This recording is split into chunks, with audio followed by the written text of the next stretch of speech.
오늘 주님의 사랑이 이 교회에 또 여러분들 가정에 넘쳐 흘러가기를 축원합니다. 오늘 주신 말씀 본문 다 같이 낭독하도록 하겠습니다. 신약성경 에베소서 6장 1절에서 9절입니다.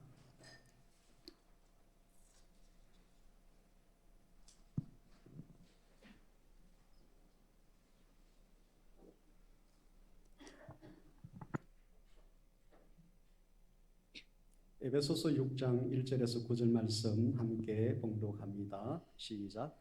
자녀들아, 주 안에서 너희 부모에게 순종하라. 이것이 옳으니라. 내 아버지와 어머니를 공경하라. 이것은 약속이 있는 첫 계명이니 이로써 내가 잘되고 땅에서 장수하리라.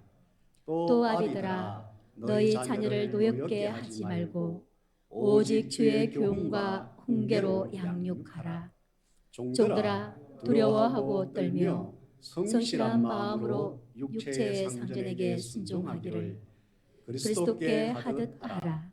눈가림만 하여 사람을 기쁘게 하는 자처럼 하지 말고 그리스도의 종들처럼 마음으로 하나님의 뜻을 행하고 기쁜 마음으로 섬기기를 주께 하듯 하고 사람들에게 하듯 하지 말라.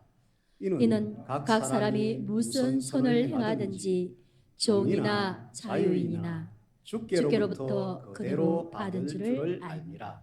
상전들아, 너희도 그들에게 이와 같이 이업을 그치라. 이는 그들과 너희의 상전이 하늘에 계시고 하나님이 그에게는 보시고 계시고 그에게는 사람을 외모로 취하는 일이 없는 줄 너희가 알미라. 아멘. 오늘 이 본문 말씀으로 사람에 대한 성경적인 올바른 가치관이 뭔가 오늘 말씀으로 정립하기를 바랍니다. 한번 읽을까요? 시작. 사람에 대한 성경적인 올바른 가치관. 오늘은 어버이 줄로 이렇게 모여서 예배합니다. 그래서 제가 예배 시작할 때도 꽃사지를 예쁘게 다신, 멋지게 다신 우리 이 땅에 자녀를 낳으시고 기르신, 수고하신 부모된 우리 성도님들을 축복했습니다. 우리 다시 한 번 더 우리 자녀들은 더 큰 박수로, 또 우리 부모들도 서로 부모로서 수고하셨습니다 하는 그런 격려의 박수로 우리 한번 박수하면서 격려합시다. 수고하셨습니다. 부모로 사시면서 너무너무 수고하셨습니다. 여러분들의 수고로 자녀들이 하나님의 복을 받는 그런 가정들 세우고 또 살아갈 것을 믿습니다. 그리고 특별히 우리 또 어르신으로 이렇게 계신 우리 서영숙 권사님, 특별히 제가 마음을 담아서 교회 이름으로 이렇게 예를 갖추고자 합니다. 우리 부모의 대표로 받으시면 좋겠습니다. 우리 서 권사님 아침마다 오전 기름 부음 기도에 중보 기도에 나오셔서 교회와 자녀들을 위한, 여러 성도들을 위한 기도 거의 안 빠지시고 나오신 것에 대해서 저는 너무 감사하고, 여러분들 계속 건강해서 기도하는 안나와 같은 어머니로서 우리 교회에 오래 계시도록, 함께 계시도록 기도해 주시기 바랍니다. 그런 마음을 담아서 전하겠습니다.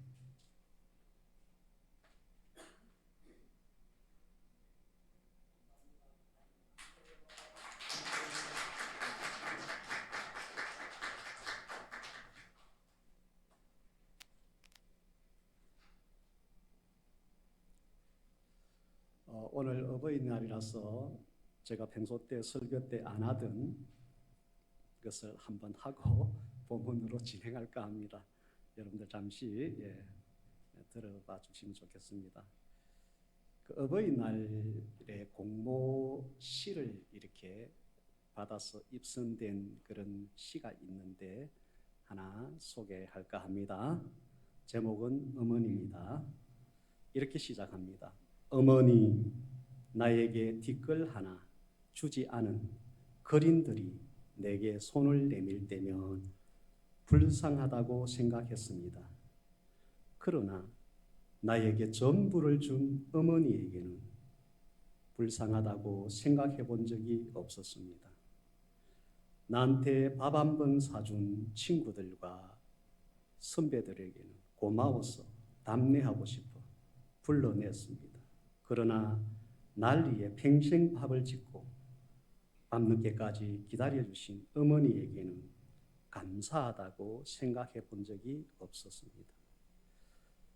실제로 존재하지도 않는 드라마 속의 배우들의 애환을 보면서는 그들을 대신해서 눈물을 흘렸습니다. 그러나 일상에 지치고 힘든 어머니를 생각하면서는 진심 어린 눈물을 흘려본 적이 없었습니다. 때로는 골방에 누워 아파하던 어머니 걱정은 제대로 해본 적이 없습니다. 친구와 애인에게는 사소한 잘못 하나에도 미안하다고 사과하고 용서를 구하면서 어머니에게 잘못한 것은 셀 수도 없이 많았지만 용서를 구하지 않았습니다. 어머니 죄송합니다. 죄송합니다. 이제서야 알게 되어서 죄송합니다. 아직도 전부는 알지 못해 죄송합니다. 어머니 사랑합니다. 이런 공모십니다. 여러분들 어버이날 우리가 부모님에 대한 생각을 조금 더 깊이 한번 해보시고 좀 더 부모님에게 다가가는 그런 날, 그런 주간이 되기를 바랍니다.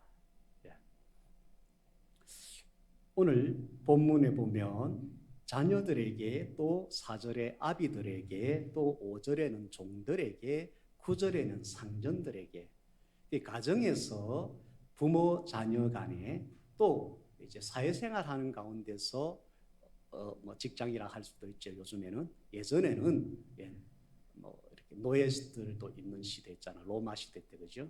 그러니까 집안에 조선 시대 때처럼 막 하인이 있고 그죠? 양반이 있고 쌍놈이 있고 이런 어떤 시대처럼 이제 여기에서의 종은 좀 더 우리의 직장에서의 그하고는 조금 성경 시대는 다르지만 오늘날로 하면 사회에서 직장 생활 이런 쪽으로 우리가 이제 적용할 수는 있습니다. 그래서 가정에서의 자녀들과 아비들에게 각각 성경은 말하고 있습니다. 또 사회생활하고 직장이나 우리가 이게 하는 사람들과의 관계에서 윗사람과 아랫사람과의 관계에 대해서 성경은 말하고 있습니다. 먼저 자녀에게는 무엇이 옳은가? 부모에게 순종하는 것, 자기를 낳아준 아버지와 어머니를 공경하는 것, 이것이 옳다 이랬습니다. 그래서 우리는 자녀된 부모이면서도 또 자녀일 수도 있잖아요, 지금 그죠? 그래서 자녀된 입장에 있으면 그 부모에게 순종과 나를 낳아주신 그 부모라는 그 존재, 그 이유 하나만이라도 공경하는 이것이 하나님 말씀을 통해서 옳다 이렇게 말씀하셨습니다. 이것을 명심하시고 자녀된 입장에 아직도 계신 분들은 살아계실 때 더 순종하는 그런 마음을 가지시고 처신하시고 마음으로 한없이 공경하는 공경심을 담아서 효도하는 자녀들 되시기를 바랍니다. 이제 가정의 또 한 축인 아비들에게 부모에게 이렇게 또 성경은 하나님께서 말씀하고 있습니다. 먼저 자녀를 노엽게 하지 말라 하고 있습니다.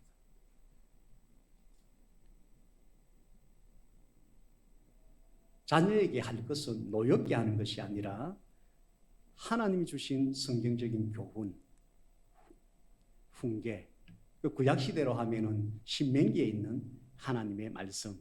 그래서 문설주에다가 달아놓고 여기다 그 말씀을 차고 애우고 이렇게 하도록 그죠? 우리 조선시대 때 사서삼경 애우듯이 모세 오경을 애우도록 이렇게 하나님의 말씀으로 훈계해서 그들을 양육을 했단 말이에요. 오늘날에도 우리가 자녀들을 양육하지 않으면 안 돼요. 양육해야 돼요. 훈계해야 돼요. 그러나 그것이 무엇으로 해야 되느냐?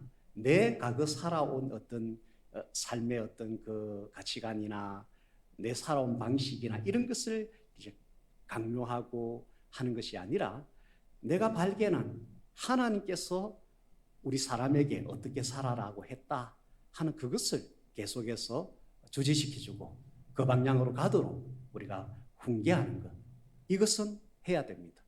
때로는 이것을 하기 위해서 아주 어릴 때는 잠언서에 보면은 매를 대는 것도 유익하다 이렇게 되어 있습니다.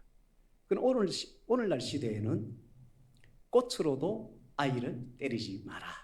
이것이 이제 사회의 통념이잖아요. 그것도 한편으로는 오늘 저에게 주신 이 말씀의 맥락에서 보면 한편으로는 어떤 의미인지는 알겠습니다.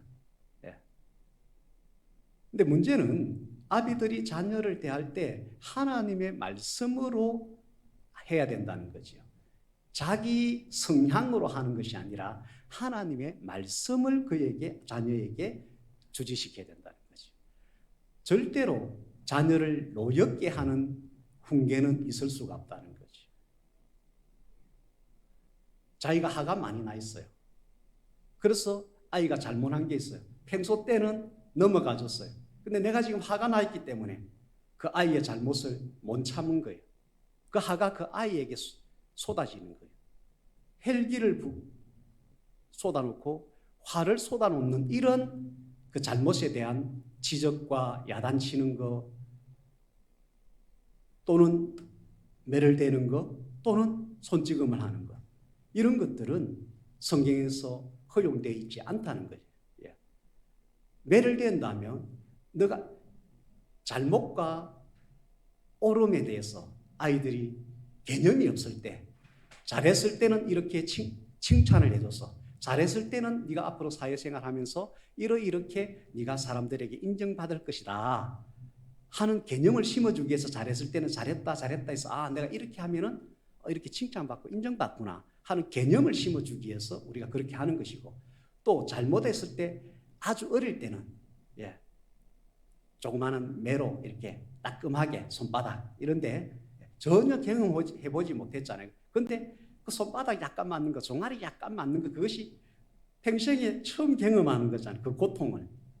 근데 네가 앞으로 살아가면서 어떤 잘못을 할 때는 이것보다도 더한 잘못에 대한 보응으로서의 고통은 반드시 있다는 것을 개념을 심어주기 위해서 우리가 매도 성경에서는 때로는 허용하는 것이지, 본질적으로는 요즘 전문가들이 말하듯이 꽃으로도 아이는 때리지 말아야 된다 하는 것이 맞다는 거죠. 그 때림으로 해서 그 화를 내고 그 아이를 야단치고 할 때 헬기가 묻어 있다든지 내 감정이 묻어 있다든지 이러면은 그 자녀의 인격적으로 손상이 된다는 거예요. 그것이 사춘기 때는 반항심으로 바로 거부 반응으로 드러날 수도 있지만, 그러지 않을 때는 그 안에 상처가 되어버려요. 그것이 썬뿌리가 되어버렸어. 나중에 성장했을 때 그 사람의 삶에 아주 좋지 않는 영향력을 평생 동안 그 상처 때문에 눌려 있을 수도 있고, 그 상처 때문에 다른 사람에게도 또 그것을 드러낼 수도 있고. 그래서 군대에 가보면 좋은 분들도 많이 있지만 그 중에 그런 상처를 받아온 사람들은 그것을 자기가 마음껏 해도 누가 제재하지 않잖아요. 자기 군대 계급이 높으면. 그러면은 무자비하게 자기 하급자에게 선뿌리를 막 분칠 수 있겠어. 군대 생활에 가장 힘든 것은 보초를 쓰고 무슨 일을 하고 하는 것은 그다지 힘들지 않습니다. 자기 보직에 맞는 일을 할 때는 그다지 힘들지 않습니다. 여러분 군대 가 있는 거 그렇게 힘든 거 아니에요. 그러나 너무너무 힘든 것은 내 군대 생활 중에서 상급자 중에서 인격적으로 선뿌리가 있는 사람이 그 선뿌리를 쏟아낼 때는 이거는 감당이 안 돼. 방법이 없어요. 소원수리 내봐야 위에서 문제되면은 위에 사람들 징계 먹기 때문에 무조건 덮으려 하기 때문에 해결 안 돼요. 그리고는 소원수리 낸 사람이 자기라는 것이 뻔하게 드러날 거 아니야. 그러면 지금까지 당했던 것보다도 훨씬 더 강한 그 압력. 예. 학교에서 뭐 이렇게 하는 걸 뭐라 그래요? 애들 당하는 거를 예, 왕따. 그거는 아무것도 아니에요. 군대에서는. 예. 이거는 폭력까지 해서 모든 삶에 그래서 자살을 선택할 수밖에 없고 그래서 총기로 자살하기도 하고 때로는 대형사고로 내후반에다 총기를 갈겨버리기도 하고 가장 약하게 표현하는 것이 그냥 탈영하는 거예요. 휴가 나와서 안 들어가는 거예요. 자, 감옥에 갈 거 뻔히 알면서도 예. 너무 힘드니까 예. 탈출구가 없으니까. 얼마 전에 그런 영화 이렇게 나왔던 것 같아요. 제목을 제가 잘 모르겠어요. 예. 그래서 우리가 이런 자녀에 대해서 부모의 양육과 훈계에 있어서 조금이라도 내가 지금 혈기 뚜껑이 열릴 것 같은 내 안에 어떤 화해 감정이 있을 때는 절대 야단치면 안 됩니다. 내가 아주 정상일 때, 아주 내가 마음이 평안하고 내가 이성적으로, 감정으로 아니라 이성으로 주의 말씀을 기준으로 해서 아이에게 이것은 이렇다 하고 이렇게 훈계할 수 있는, 조금 야단칠 수 있는 그럴 때 해야지 그런 방식이 아닌 것으로 그냥 해버리면 노엽게 되는, 그것이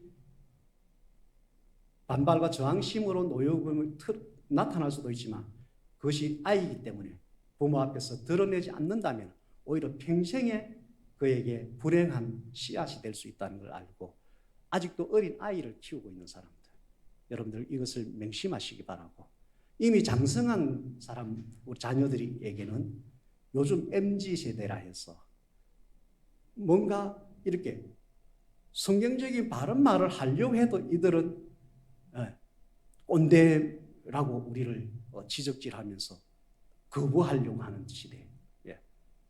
참 안 좋은 시대가 된 거죠. 그러나 꼰대라고 할 수 없는 정말로 성경적인 그것을 신앙을 우리가 전수하는 차원에서 우리가 자녀에게 한다면 이것은 너무너무 자녀에게 잘한 것이고, 그때 좀 듣는 것이 지루하고 이렇게 조금 거부감을 젊은 사람들이 느낄지라도 나중에 그들이 살아갈 때 어떤 사안이 됐을 때 그들이 훌륭한 사람으로 살아가게 한다는 것이요. 그래서 부모된 입장에서, 어른된 입장에서 어떻게든지 자녀를 그 속에서 화가 나게 하고 노여움이 생기게 하고 상처가 되게 하는 차원에서의 훈계는 일단 하지 말아야 된다 하고 성경은 말하고 있습니다. 그리고 종들에게는 육체의 상전들에게 순종을 해야 된다. 이것은 권위잖아요. 예. 이 한마디로 하면은 아비들이나 상전들은 권위자예요. 자녀들이나 종들은 권위 아래에 있는 사람이에요. 한마디로 하면은 권위자에 대해서는 순종하고 공경하고 그리스도께, 5절에 보니까 그리스도께 하듯 하라는 것이요. 예. 이 믿는 지금 종들에게 말하는 거예요. 지금 직장에 가면은 같은 교회 성도들끼리 대표가 있고 또 직원이 있을 수도 있고, 또 내가 직장에 갔는데 그 회사 대표가 어느 뭐 교회 다니는 또 크리스찬일 수도 있고, 나도 어느 교회 다니는 크리스찬일 수도 있어요. 성도끼리 이 개념으로 그냥 생각하면 안 된다는 거죠. 예. 나는 이 교회에서 장로인데 저쪽 교회에서 집사하는 사람이 대표다. 내가 장로라는 것을 거기에 갖다 대면 안 되는 거예요. 예. 예. 권위 아래 있는 자기의 정체성을 인식하고 그 육체의 상전, 집사인 대표일지라도 그 육체인 권위자에게 순종해야 된다는 거예요. 어떤 기준으로? 그리스도께 하듯. 그 다음에 7절에는 기쁜 마음으로, 자원한 마음으로 그를 섬기되 어떻게? 죽게 하듯. 자, 따라합시다. 그리스도께 하듯. 죽게 하듯. 이것이 권위 아래에 있는 사람이 권위자의 위치에 있는 사람에게 해야 될 성경적인 기준이라는 거죠. 그 다음에 이제 9절에 그럼 권위자의 위치에 있는 사람, 상전이라고 표현되어 있는 이들에게는 하나님께서 어떻게 말씀하시냐면 그 권위 아래에 있는 사람, 함부로 하면 안 된다는 거죠. 위협을 가하면 안 된다는 거죠. 갑이라고 했어. 요즘 말로. 을의 위치에 있는 사람에게 갑질하면 안 된다는 거죠. 위협을 하면 안 된다는 거죠. 왜? 그 밑에 보니까 그 이유는 그들과, 즉 종들과 너희는 상전이잖아요. 위에 있는 종들과 지금 상전들 너희의 상전이 어디에 계시다? 하늘에 계신 누구라고요? 하나님이 땅에서의 어떤 위치적으로 상전된 너희와 너희 아래 있는 종된 그들을 평등하게 보고 계시는 하나님이 계시다는 거지. 우리끼리는 근위자고 근위 아래에 있는 사람이지만 하나님 앞에서는 우리는 똑같은 평등한 사람이라. 근데 하나님은 근위자를 보든 근위 아래에 있는 사람을 보든 상전을 볼 때나 여기 종들이라 표현된 사람들을 볼 때나 그에게는, 즉 하나님에게는 사람을 예모로 취하는 것이 없다는 것이요. 근위 아래에 있는 종의 신분에 있다고 해서 하나님도 그를 종으로 보는 것이 아니고 상전의 위치에 땅에서 어떤 그런 위치에 있다고 해서 하나님이 그를 상전으로 보는 게 아니다는 거지. 외적 환경과 지위와 그 어떤 건강함과 장애가 있음 이런 걸로 하나님은 보지 않는다는 거지. 무엇으로 본다? 오늘 주제입니다. 이 자녀들과 아비들과 종들과 상전들을 대비해서 1절에서 9절까지 나온 이 말씀을 한마디로 본문의 공통점이 뭐냐면 서로 어떤 관계에 있든 어떤 위치에 있든지 그 사람의 인격은 존중해라. 이 말이에요. 한마디로 하면. 상전들도 종들에 대해서 그 인격은 함부로 하면 안 된다는 거예요. 일에 대해서 이렇게 지시할 수도 있지만 그가 인격적으로 그 일에서 인격과 결부시켜서 인격적으로 이협이 되면 안 된다는 거지. 자녀에게도 아까 말씀드렸지 마찬가지라. 인격적으로 그가 손상되게 해서는 안 된다는 거지. 인격 존중이 오늘 이 말씀 9절까지의 공통분모를 찾으라면 인격 존중입니다. 그래서 모든 대인관계에서 인격 존중은 지켜져야 하는 것이다 하고 말씀하고 있는 거나 마찬가지라는 것입니다. 그럼 우리는 어떻게 할 것인가? 한마디로 하면 피차간에 죽게 하듯. 다른 말로 코람데오. 나와 저 사람을 보고 계신 위에 계신 하나님의 관점에서 나는 평등하다. 인격 대 인격으로 평등하다. 그래서 피차 위에 계신 하나님께 내가 어떻게 할 것인가? 나를 구원하신 그리스도 예수께 내가 어떻게 할 것인가? 그 기준이 뻔하잖아요. 그죠? 그 기준처럼 상대방의 인격을 존중하면서 대하라는 거죠. 아멘. 그래서 오늘 사람에 대한 성경적인 올바른 가치관. 그래서 자녀가 됐든 아비가 됐든 종이나 상전 개념에 말씀하고 있는 이들이 다 사람이잖아요. 그죠? 사람과의 관계를 할 때 그 상대방인 사람에 대해서 우리가 어떤 가치관을 가지고 살아가야 되는가 하는 것을 성경에서 우리가 답을 찾고 그 가치관이 옳은 거예요. 아멘. 그 가치관에 맞춰서 우리가 다른 사람을 대하고 대인관계를 해야 된다는 거죠. 인생을 살아가면서 어떤 가치관을 가지고 있는가에 따라서 그 사람의 삶의 방향이 결정되고 삶의 내용이 결정되고 삶의 질이 결정됩니다.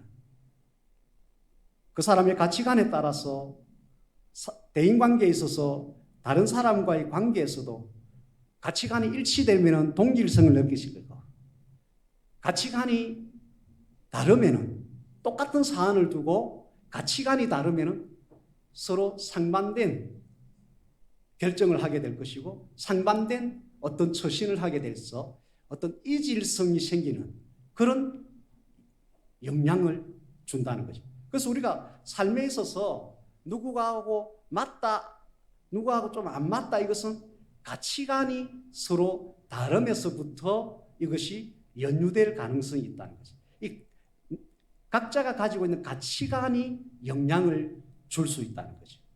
근데 두 사람 다 옳은 가치관, 성경적인 가치관을 가졌다면 동질성을 느끼겠죠.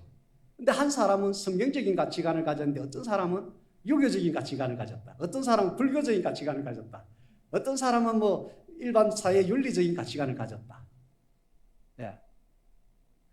죄에 대해서 세상 사람들, 천주교 다니는 사람들은 그냥 착하고 선하게 남한테 해코지 안 하고 살면은 복 받고 천국 간다. 이런 가치관이잖아요. 그런데 우리는 죄가 뭐예요? 하나님의 말씀에 불순종한 그 모든 것, 도덕 윤리적으로도 잘못된 것을 포함해서 더 광범위하게 하나님 앞에 잘못된 것, 하나님이 옳지 않다는 하나님의 오롯임, 의에서 벗어난 불의가 다 죄다 이 말이에요.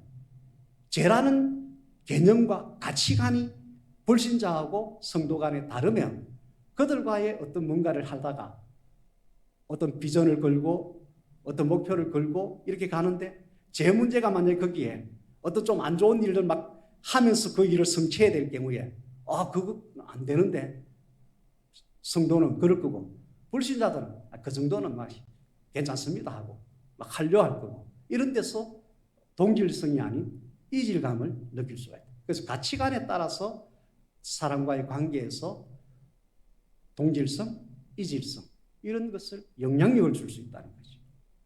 자신의 가치관을 제대로 정립해 두면 우리가 살아가면서 어떤 일을 성취하는 데도 유익하고 인생의 방향을 설정하는 데도 그때그때 많은 도움이 됩니다. 직업을 선택하든지 인생 전반에 어떤 고민이 생겼을 때 우리가 산에 갔을 때 사마에 갔을 때 군대에서 이렇게 나침반 하나 주고 어디까지 찾아오라 이런 식으로 한단 말이에요. 그럼 동서남북이 어딘지 북쪽이 어딘지를 분명히 알면 남쪽이 생기잖아요. 그죠? 내가 지금 남쪽을 가야 되는데 도대체 모르겠다. 구름이 끼어가지고 햇볕도 안 나고. 그럼 나침반이 북쪽을 가르쳐주면 이쪽이 북쪽인가 저쪽이 남쪽이구나. 저쪽으로 가야 되겠다. 나침반이 그렇게 방향을 정해주듯이 우리가 가지고 있는 가치관이라는 이 기준이 우리의 삶에 좋은 기준이 되어준다. 그래서 좋은 결정을 하게 해준다는 겁니다. 가치관이 올바르게 잘 정리되어 있으면 그것에 맞게 행동을 하게 되고 그 올바른 선택을 하게 되고 그 사람의 삶의 질은 참으로 복된 삶이 된다는 거지. 근데 만약에 자기 가치관이 올바른 가치관이 형성되어 있지 않으면 그 올바르지 않는 가치관, 휘어져 있는 가치관, 저쪽으로 가는 것이 정확한 방향인데 그 가지고 있는 가치관이 이렇게 휘어져 있는 가치관이면 자기는 그 가치관대로 간다고 하는데 가다 보면 저쪽 벗어난 화살처럼 이렇게 되어버린다는 거죠. 그래서 가치관이 올바르지 않을 경우에는 살아가면서 그 옳지 않는 결정을 하게 될 가능성이 많고 고장난 나침반이기 때문에 그래서 삶에 많은 문제에 봉착할 수도 있다는 것이죠. 오늘 메시지를 통해서 여러분들 가치관의 영역 중에서 많은 삶의 모든 영역에 가치관을 가져야 돼요. 가치관이 정립되어 있어야 돼요. 근데 그 가치관 중에서 가장 어떤 자리에 있어야 될 가치관이 사람에 대한 가치관이라는 거죠. 오늘 그 부분을 하나님께서는 말씀하고 계십니다. 오늘 사람에 대한 가치관을 우리의 답인 성경에서 찾아보고자 합니다. 첫째로 사람에 대한 가치관, 성경에서 말하는 가치관은 한번 읽어볼까요? 시작. 사람은 존엄하고 존중받아야 할 존재이며 대상이다. 사람에 대해서 제일 먼저 가장 핵심적으로 가져야 돼. 한마디로 사람은 어떤 존재다. 내가 사람을 대할 때 어떤 가치관을 가지고 내가 대해야 된다 할 때 사람은 존엄한 존재다. 그리고 존중받아야 할 존재다. 내가 그를 직접 대한다면은 저는 저 사람은 존엄한 대상이고 존중받아야 할, 내가 존중을 해줘야 될 대상이다. 이런 가치관을 가져야 됩니다. 하나님은 여러분들 아시다시피 가장 존엄하시잖아요. 아멘. 북한에서는 김정은이를 할 때 수식어를 존엄이라는 단어로 수식합니다. 우리의 최고의 존엄이신 김정은 수령 동지를 남한에서 뭐라 이렇게 해가지고 손상을 줬다 이러면서 우리가 참지 못하겠다 이런 식으로 나올 때도 있습니다. 김정은에 대해서 최고의 존엄의 대상이라고 합니다.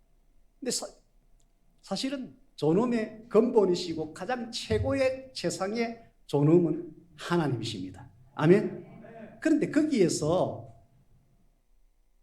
우리가 깨달을 수 있는 것이 사람이 성경에서 보면 하나님의 그 존엄하신 그 하나님의 행상, 하나님이 가지신 그 속성, 그 행상이 존엄하다는 거잖아요. 그 존엄의 극치이신 그분의 행상대로, 존엄의 행상대로 사람을 지었단 말이에요. 그래서 땅에 눈에 보이는 사람이 된 거예요. 하나님이 영이시니까 눈에 안 보이는데 영이신 하나님으로서 존엄의 최상위 개념에 계신 것이고, 이제 그 존엄의 하나님께서 그 존엄의 행상대로 땅에 눈에 보이는 사람을 지었으니까 사람은 한마디로 존엄한 존재다는 거죠. 그래서 이 세상에서 땅에 보이는 존재 중에서는 사람이 가장 존엄한다. 그래서 김정은이만 존엄한 것이 아니고 이 땅에 있는 모든 사람이라는 생명을 가진 존재는 다 동일하게 김정은이 이상으로 다 존엄합니다. 아멘. 여러분들 한 분 한 분이 존엄의 존재고 그 존엄하기 때문에 존중을 받아야 될, 하나님은 존엄하시기 때문에 우리에게 경애를 받고 우리에게 최고의 존엄으로서의 존경심을 가지고 경외심을 가지고 하나님을 우리가 섬기잖아요. 아멘. 그래서 우리가 만나는 모든 사람들은 하나님 다음으로 세상에서 가장 존엄한 존재다. 왜냐하면 최고로 존엄하신 하나님의 행상대로 지음받은 존재가 사람이기 때문입니다. 오늘 본문 말씀에서 알 수 있듯이 한 사람에 대한 존엄성, 그 가치를 말하고 있습니다. 그가 어떤 신분, 어떤 위치에 있느냐 상관없이 모든 사람은 존엄한 존재라는 것을 오늘 본문은 알게 합니다. 그래서 여러분들이 살아가면서 가치관의 최고봉의 자리에, 최고 상위 개념에 사람에 대한 가치관을 가지셔야 되는데, 사람은 존엄한 존재다. 내가 존중해야 될 대상이다. 그렇게 생각하시기 바랍니다. 근데 이 한 사람에 대한 존엄성은 그 사람을 함부로 대하는 어떤 타인에 의해서 손상되고 다치게 됩니다. 존엄이고 존중받아야 될 대상인데도 불구하고 그것을 아나무인으로, 그것을 무시하고 그런 가치관을 안 가지고 있는 어떤 사람이, 아까 군대에서 내가 이야기했잖아요. 그죠? 계급 하나, 한 달 먼저 들어왔다는 그 단지 이유 하나만으로 계급으로 누를 수 있고 하급자는 찍소리도 하지 못한다는 그 분위기를 이용해서 그 사람의 인격에 대해서, 육체에 대해서 구타와 함께 그 부모에 대한 욕도 하면서 참을 수 없는 그런 모멸감을 주는 말만 골랐어요.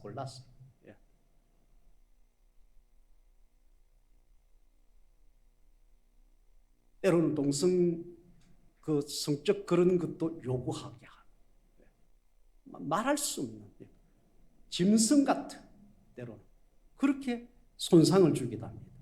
그런데 타인으로부터 이렇게 그 존엄에 대해서 손상을 받는 것이 아니라 어떤 사람들은 자기 스스로 자기를 존엄한 존재로 인정하지 않고 자기를 함부로 이렇게 하는 사람 있어요. 세상 말로 함부로 굴린다 할까요? 자기를 함부로 그냥 굴려버려요. 자기 삶을. 그렇게 해서 자기 삶에 계속해서 상처가 더 생기고, 그 상처가 생기니까 아이고 이런 내 벌써 이래 돼버린데 내 같은 거 하면서 더 그냥 함부로 자신을 그렇게 해서 더 자신 스스로 존엄의 상처를 더해가는 경우도 있습니다. 여러분들 절대 자기 자신을 학대하지 마시기 바랍니다. 여러분들은 존엄한 존재입니다. 그리고 여러분들이 관계하고 있는 자녀가 됐든 부모가 됐든 어떤 누구가 됐든지 간에 이 땅에 우리가 상대하는 모든 사람들은 존엄한 분이기 때문에 절대 그 존엄성에 대해서 우리가 존중을 해줘야지 상처를 입히고 손상을 가하면 안 됩니다. 사람은 누구나 인간다운 삶을 살면서 행복하게 살 권리가 있습니다. 사람답게 산다는 것은 단지 생명 있는 호흡하는 그것만 유지되면 내가 사람으로 살아가고 있다 이것이 아니고 누군가로부터 주변의 사람, 자기가 대하는 상대하는 관계하는 사람들로부터 존엄성을 보장받을 때 자기가 중요한 사람이라는 거 인정받을 때 그는 인간다운 삶을 살고 살만한 인생을 산다고 느끼게 되는 것입니다. 그래서 우리가 생각해야 될 사람에 대한 가치관, 인간의 존엄성에 대한 생각은 인간이라는 이유만으로, 사람이라는 이유만으로 그는 존엄이고 그는 존중받아야 될 존재다. 이것이 우리가 가져야 될 명확한 사람에 대한 가치관입니다. 한번 정립할까요? 사람이라는 존재만으로도 사람이라는 이유만으로 저 사람은 하나님의 형상대로 존엄이신 하나님의 형상대로 지음받은 존엄한 존재요. 나로부터 하나님이 존중받듯이 저 사람도 존중받아야 될 대상이다. 이 기준을 가지고 우리는 사람을 대해야 된다는 겁니다. 그래서 대부분의 국가들은 가장 큰 법, 우선되는 법은 헌법에 이 인간의 존엄성을 바탕으로 한 인간의 존엄과 권리를 보호하는 그런 규정들과 법을 만들어서 보장하고 있습니다. 우리나라 헌법에도 제10조에 보면 이런 것이 기록되어 있습니다. 모든 국민은 인간으로서의 존엄과 가치를 가진다. 그래서 행복을 추구할 권리를 가진다. 그러므로 국가는 개인이 가지는 불가침의 기본적 인권을 확인하고 이를 보장할 의무를 진다. 국가마저도 국가적으로도 한 개인의 그 인격, 그 존엄, 존중받아야 될 이 기본권을 지켜줘야 된다는 것이죠. 이것을 위해를 가하고 손상을 가할 때는 행법으로, 민법으로 국가가 또 정해서 그 이해를 가한 사람에 대해서 처벌을 해서 그 사람이 그것으로부터 보호받을 수 있도록 하위법을 또 만드는 것이죠. 그리고 사람의 존엄성에서 파생되는 것이 있는데 그것이 자유권입니다. 존엄성을 가진 자는 그 사람의 자유로운 의사결정을 할 수 있다는 거죠. 누구에게 조정받으면 안 된다는 거예요. 조정받지 않고 통제받지 않고 그 사람 자신 스스로 자유권을 가졌다는 거죠. 그것을 우리는 인정해 줘야 된다. 그리고 한 사람의 존엄성에서 파생되는 것이 있는데 평등권이라는 것입니다. 아까도 말했지만 존엄이신 하나님으로부터 지원받았다는 차원에서는 니나 내나 저 사람이나 나나 똑같은 존재라는 것이요. 평등하다는 것이요. 그래서 한 번이라도 내가 저 사람보다도 더 많은 권리를 누리고 저 사람보다 내보다 좀 못한 뭐 그런 어떤 환경적인 어떤 장애적인 그런 게 있기 때문에 덜 누려도 된다든지 이런 개념을 가지면 안 된다는 거죠. 평등, 너와 내가 똑같다 하는 이 개념을 우리는 가져야 된다. 그리고 각 사람은 자기 행복을 추구할 권리가 있다는 거죠. 내가 이런 취미를 가져서 내가 이렇게 행복한데 왜 이런 취미를 안 가지느냐고 이렇게 하면 안 되는 거예요. 그 사람은 그 사람이 행복을 누릴 만한 취미가 있을 수 있고 그것으로 충분히 행복하면 그것을 존중해 줘야 된다. 사람에 대한 존엄과 존중을 받아야 될 그 존재라는 것에서 우리가 연결해서 해야 될 것이 그 사람은 하나님으로부터 지원받을 때 나에게도 자유의지를 주셨고 그 사람에게도 자유의지를 주셨기 때문에 하나님 외에, 근데 하나님도 우리에게 주신 자유의지를 제한하지 않습니다. 존중하십니다. 이 부분은 다음에 한번 설교를 제가 꼭 할 거예요. 자유의지는, 하나님의 자유의지는 하나님의 주권, 자기 주권으로 행사하시고 우리에게 준 자유의지는 자기 자유의지예요. 그래서 자기가 결정하는 거예요. 거기에 대해서는 하나님도 존중하시고 우리 모두 그것을 존중해야 돼요. 예. 여기에 대해서 제한을 강하고 조종을 하려고 하면 안 돼요. 내 뜻대로 그 자유권을 제한해서 조종하려고 하면 안 됩니다. 이것이 존중되어야 됩니다. 한 사람의 존엄성과 그 사람이 누려야 될 자유권, 평등권, 행복추구권 등은 모든 사람이 서로 존중해 줘야 되는 영역입니다.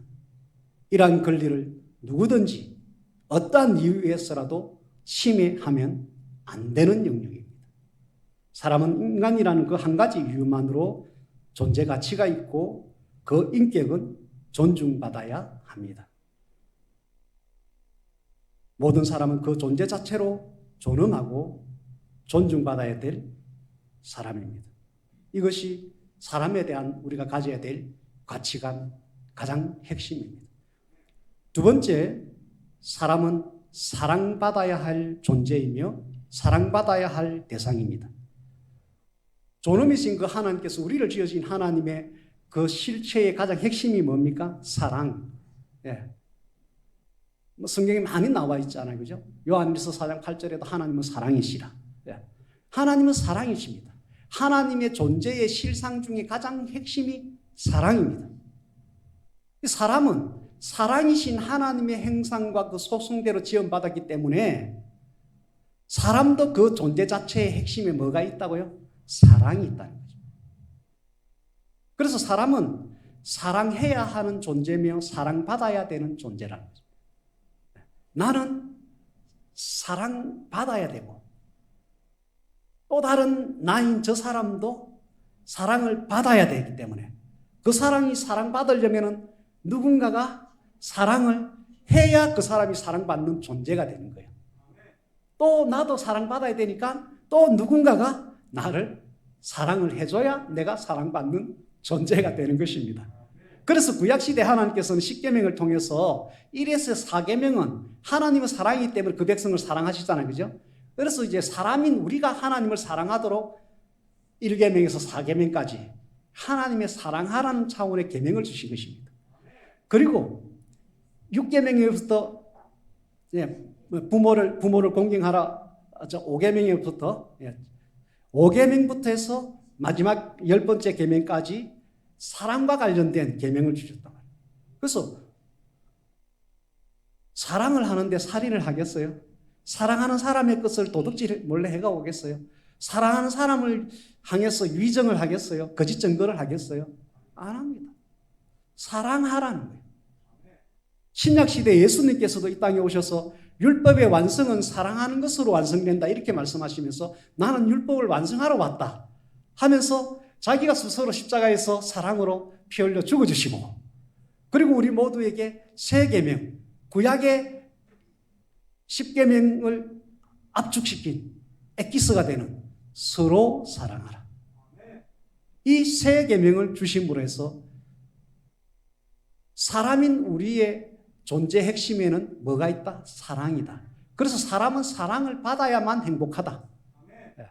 사람은 사랑을 할 때 또 행복하다. 여러분들 받을 때도 기분 좋지만 누군가 할 때 그거는 더 또 받을 때보다 더 또 다른 행복감이 있잖아요. 그죠? 그래서 예수님께서는 서로 사랑하라는 계명을 이처럼 신구약 성경에서는 최고의 가치관, 최고로 중요한 주제를 하나님에 대한 사랑, 사람들에 대한 사랑 이것을 말씀하고 있는 것입니다. 왜냐하면 그만큼 사랑이신 하나님의 최대 관심사는 뭐겠어요? 사랑입니다. 그래서 하나님은 끝없이 자기 백성들을 사랑하기 위해서 사랑을 흘려보내려고 하고 있고 끊임없이 하나님을 사랑해달라고 하나님은 촉구하고 있습니다. 그리고 서로 사랑하라고 하나님은 계명을 주셨습니다. 사랑이신 하나님께서 사람에게 주신 최고의 가치관은 사람은 사랑의 대상이라는 것입니다. 그래서 서로 사랑하라는 것입니다.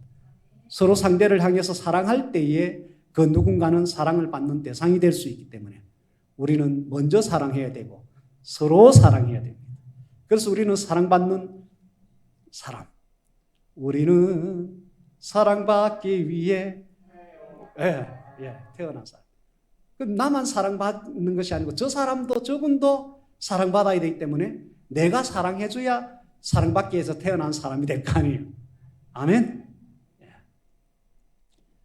하나님과 사람 사이에, 사람과 사람 사이에 사랑이 없으면 아무것도 아닙니다. 그래서 고린도전서 13장에 우리가 모든 것, 세상적으로 옳다 할 만한 참 대단한 것들 할지라도 거기서 사랑이라는 것이 만약에 빠진 채로 그런 어떤 뭔가를 한다면 아무것도 아니라는 것이, 아무것도 아니라. 그래서 우리가 무엇을 하든지 사람과의 관계에서 뭔가를 한다면 거기에 사랑을 묻혀서 해야만이 하나님 보시기에 의미가 있다는 것이. 자살하는 사람과 행복하다는 사람이 그 근간, 그 마음의 뿌리에는 그 사람이 사랑받고 있느냐, 사랑받지 않고 있느냐, 그것이 좌우하고 있는 것입니다. 행복을 누리는 사람은 남편으로부터 누군가로부터 인정받고 사랑을 받고 있으면 나는 행복하다고 지금 막 자기 스스로 그렇게 생각할 거예요. 근데 자기 지금 자살해야 될 지금 심정이다. 누구도 나를 알아주지 않고 누구도 나를 사랑하지 않는다. 내 같은 거 여기 있어봤자 뭐하냐. 잊혀진 존재. 투명 인간. 완전한 투명 인간이 되자 하고 자살을 결정할 수가 있습니다. 사랑이 우리의 삶의 근본적인 행복과 자살이라는 극단적인 것의 근간이 된다는 거죠. 우리 스스로 자살해서도 안 되고 누군가를 자살하게 해서도 안 되고 그 사람 자살이라는 것은 그 존엄의 그 기준인 그 생명을 끊어버리는 거잖아요. 생명이 소멸되는 순간 존엄도 소멸되고 버려요. 그래서 우리는 생명체로 살아있는 것이 너무 중요한 거예요. 그래서 하나님께서는 한 영혼이 천하보다 귀하다. 그리고 그 영혼이 들어있는 이 육체마저도 귀하다는 것이. 어쨌든 육체보다도 본질적으로 존귀한 존재는 그 사람의 영혼, 특히 혼, 지정의, 그 사람의 인격, 이것이 천하보다도 귀하다는 것이. 그래서 절대 하나님께서 최고 가치를 두고 있는 한 사람의 혼의 영역에, 지식의 영역에, 감정의 영역에, 그 사람의 자유의지의 영역에 우리는 손상을 가하거나 침해하면 안 됩니다. 이것이 하나님께서 주신 성경적인 사람에 대한 가치관입니다. 세 번째로 마지막, 사람은 행복해야 할 존재입니다. 하나님은 처음 사람을 지으시고 복을 주셨다고 했습니다. 창세기 1장에 보니까. 그리고 실제로 에덴에서의 최상의 행복을 주셨습니다. 그래서 본래 사람은 행복하게 살도록 지원받았고 모든 사람은 그래서 행복하게 살 권리를 가지고 태어난 것입니다. 우리가 지금 현재는 비록 아담의 원죄와 우리 자신의 자범죄로 인해서 죄는 삭시 있다. 보응이 있다. 그 삭은 사망이다. 사망의 고통, 사망의 저주와 같은 것들이 따라온다. 그래서 원죄의 보응과 나 자신의 자범죄의 보응, 이것 때문에 에덴 동산에처럼 완벽한 행복은 누릴 수가 없습니다, 이미. 그리고 예수를 믿어서 우리의 원죄가 해결되고 우리의 지난날 자범죄가 해결되더라도 끊임없이 매일매일 또다시 발생시키는 자범죄의 대가는 또 우리의 내일 이후의 미래에 그 대가를 또 치러야 되기 때문에 우리는 그것을 발생시키지 않을 수 있으면 좋겠는데 발생시킬 수밖에 없는 연약한 존재고 그것을 빨리빨리 그날 예수의 보혈로 씻어버리고 죄의 대가를 치를 필요가 없도록 회개 기도를 해서 그렇게 신앙생활을 해버리면 좋겠는데 그것도 또 제대로 안 되니까 어쨌든 우리는 예수 믿는다 하더라도 에덴 동산에서의 그 완벽한 행복처럼은 행복하게 살 수가 없습니다. 우리 현실이 그렇습니다. 그럼에도 불구하고 하나님께서는 이 죄의 저주 고통에서 벗어날 수 있는 길을 주셨습니다. 행복의 길을 내주셨습니다. 그 길이 누굽니까? 예수님입니다. 내가 길이요 했잖아요. 죄와 저주의 문제를 해결해 주신 그리스도 구세주가 됐습니다. 그 길을 우리가 가면 됩니다. 회개의 삶을 살면 그 길을 가는 것입니다.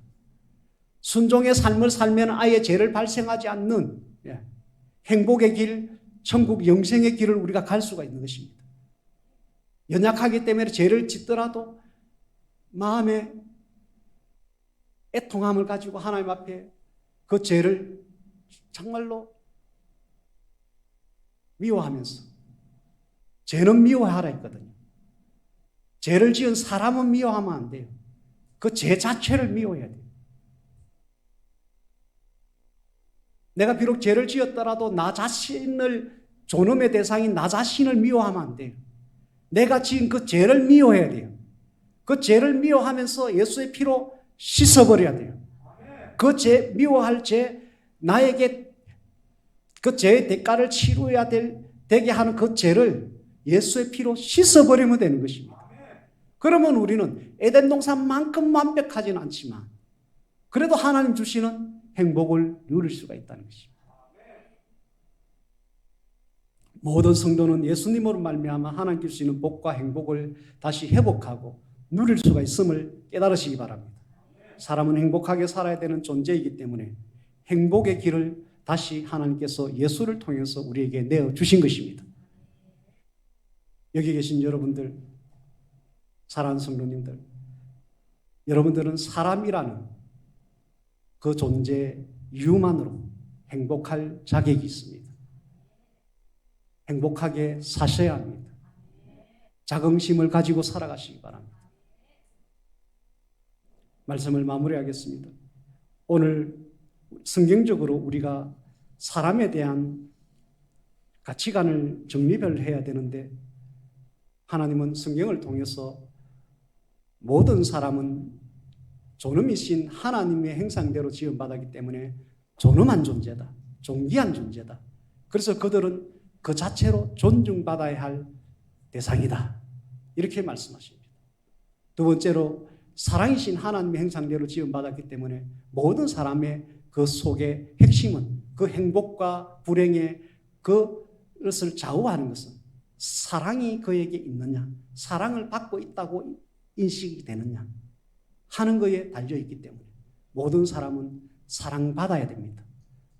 그 사랑받음으로 생겨나는 그 행복한 인생을 또 살아야 될 존재가 바로 우리 모두인 사람들입니다. 아멘.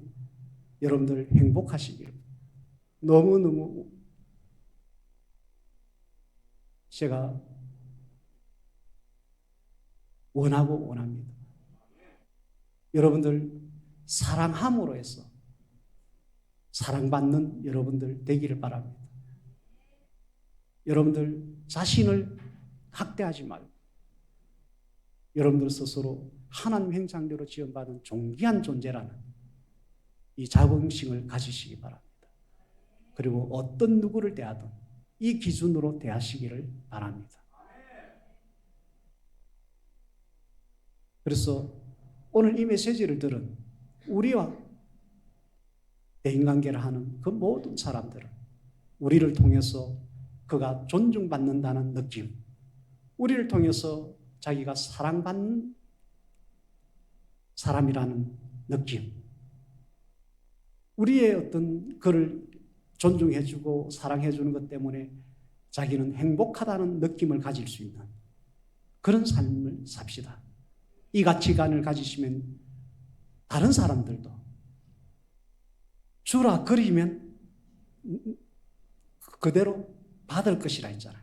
우리가 존중하고 우리가 사랑하고 우리가 행복을 느끼도록 해주면 많은 사람들이 우리를 존중하고 우리를 사랑해주고 우리를 행복하게 해줄 것입니다. 어찌 보면 나의 행복을 위해서 내가 사랑받는 사람으로 살아가기 위해서 우리는 먼저 대접하는 거예요. 존중으로 대접하고 사랑으로 대접하고 그 사람 조금이라도 행복할 수 있도록 내가 섬겨주는 이 삶이 하나님 주신 사람에 대한 가치관을 제대로 올바르게 가지고 살아가는 삶이 될 것입니다. 저와 여러분들 이 삶을 삽시다. 그래서 우리 모두 오늘날 지금 살아온 날보다는 오늘 이 메시지를 받고 살아가는 우리들 때문에 서로 더 행복한 우리의 삶이 되기를 바랍니다. 하나님 우리가